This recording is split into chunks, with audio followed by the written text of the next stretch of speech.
২০০৮ সালের জাতীয় নির্বাচনের হলফনামায় শেখ হাসিনার সম্পদের তথ্য গোপন করার প্রমাণ পাওয়ার দাবি করেছে দুর্নীতি দমন কমিশন দুদক। এ বিষয়ে ব্যবস্থা নিতে তারা নির্বাচন কমিশনকে চিঠি দিয়েছে। বৃহস্পতিবার দুপুরে এক প্রেস ব্রিফিং এই কথা জানিয়েছেন দুদকের চেয়ারম্যান আব্দুল মোমিন।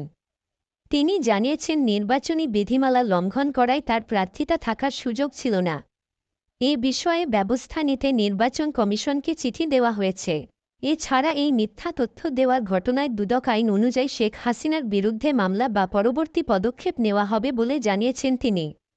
২০০৮ সাল থেকে টানা ৪ মেয়াদে প্রধানমন্ত্রী হিসাবে দায়িত্ব পালনের পর গত বছরের জুলাইয়ে গণঅভ্যুত্থানের মুখে দেশ ছেড়ে ভারতে যান শেখ হাসিনা। তার আমলে হওয়া ২০১৪ থেকে ২০২৪ সাল পর্যন্ত বিগত ৩টি নির্বাচন নিয়ে প্রশ্ন উঠেছিল। ২০০৮ সালের নির্বাচন নিয়ে সেভাবে প্রশ্ন ছিল না। এবার দুদক ওই নির্বাচনে শেখ হাসিনার হলফনামার তথ্য নিয়ে প্রশ্ন তুলেছে। জানা যায় ২০০৮ সালের নির্বাচনের হলফনামায় শেখ হাসিনা ১,৭৫,০০০ টাকার স্থাবর সম্পদ এবং ৩,৪৭,০০,০০০ টাকার অস্থাবর সম্পদের হিসাব দাখিল করেন বলে জানিয়েছে দুদক।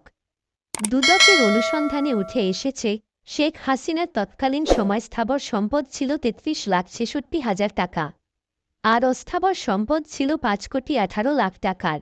সব মিলিয়ে ২,৩,০০,০০০ টাকার বেশি সম্পদের তথ্য আড়াল করার প্রমাণ মিলেছে বলে দুদক জানিয়েছে।